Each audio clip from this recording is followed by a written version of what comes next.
జనవరి 4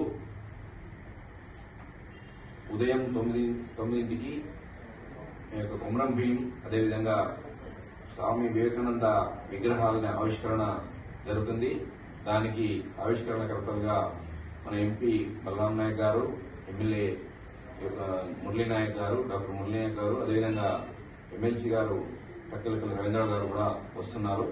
ఇంకా ముఖ్యులు కూడా వచ్చే అవకాశం ఉంది. అదేవిధంగా ఇక్కడ మన మున్సిపాలిటీ తరఫున మన ఫ్లోర్ లీడర్స్ మన యొక్క Ajay sir, CPI party floor leader Ajay sir గారు, సిపిఎం పార్టీ ఫ్లోర్ లీడర్ సునో సుమయ్య గారు, అదేవిధంగా కాంగ్రెస్ పార్టీ ప్రతినిధి కౌన్సిలర్ పోతరాజు రాజు గారు, అదేవిధంగా మన కమిషనర్ గారు, మన వైస్ చైర్మన్ గారు మామిని కన్న గారు, ఈ గారు, టీఆర్ఎస్ ఫ్లోర్ లీడర్ జనార్దన్ గారు, అందరం ఒక ప్రజల కుల సంఘాలకు, అదేవిధంగా వివిధ పొలిటికల్ పార్టీస్, ఈ మహబూబాద్ మున్సిపాలిటీ పరిధిలో ఉన్న పొలిటికల్ పార్టీస్ అందరికీ, ప్రజా సంఘాలకు, అదేవిధంగా విద్యావంతులు, మేధావులు అందరికీ ఇదే ఆహ్వానం.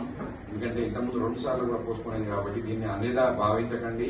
ప్రతి ఒక్కరికి ఇది ఒక పర్సనల్ ఆహ్వానంగా భావించి ప్రతి ఒక్కరూ వారి యొక్క మహనీయుల యొక్క వారి మీద గౌరవంతో ఈ కార్యక్రమాన్ని మన యొక్క కార్యక్రమాన్ని విజయవంతం చేయాల్సిందిగా కోరుతా ఉన్నాం.